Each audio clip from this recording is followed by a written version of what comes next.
बिस्मिल्लाहिर्रहमानिर्रहीम अस्सलाम वालेकुम फ्रेंड्स। उम्मीद आप सब खैरियत से होंगे। ए टू जेड कार सिस्टम में खुशामदीद। इस वीडियो में आपके साथ टोयोटा CHR के ओडोमीटर के मतलब बात करूंगा। आपके साथ इसके कनेक्शन शेयर करूंगा, यानी पिन आउट शेयर करूंगा। अगर आपके पास इस मीटर के मतलब कोई भी फॉल्ट आ जाता है तो आप इन कनेक्शन को देख के अपने फॉल्ट को आसानी से क्लियर कर सकते हैं।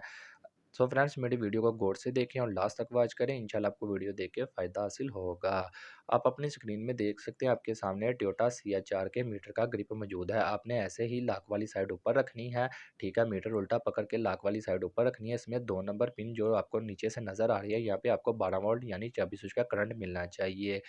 9 नंबर पिन भी आपको कैन हाई की तार है, यहाँ पे कैन हाई का सिग्नल आएगा। और 10 नंबर पिन कैन लो की तार है, यहाँ पे कैन लो का सिग्नल आएगा। ये दोनों कैन की वायर है, ऊपर लिखा भी हुआ है। 20 नंबर पिन पे आपको GND मिलेगा, यानी ग्राउंड मिलेगा। अगर ये ग्राउंड भी बंद होगा फिर भी आपका मीटर ऑन नहीं होगा। और 2 नंबर पिन पे अगर बार चाबी स्विच भी नहीं आएगा तो फिर भी आपका मीटर ऑन नहीं होगा।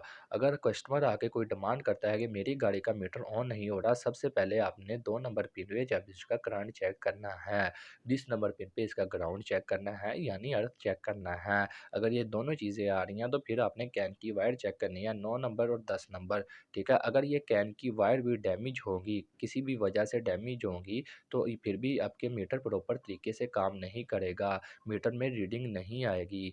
ठीक है, सबसे पहले आपने पावर सप्लाई चेक करनी है, ग्राउंड चेक करना है, जब इसका करंट चेक करना है। अगर दोनों चीज़ें आ रही हैं तो फिर आपने कैन की वायर चेक करनी है। अगर कैन की वायर डैमेज है तो आपने इनका प्रॉपर तरीके से काम करना है। सो फ्रेंड्स, मैंने आपके साथ टोयोटा CHR के ओडोमीटर के कनेक्शन शेयर कर लिए हैं। उम्मीद है आप लोगों को वीडियो अच्छी लगी होगी। इंशाल्लाह नेक्स्ट वीडियो में मिलेंगे।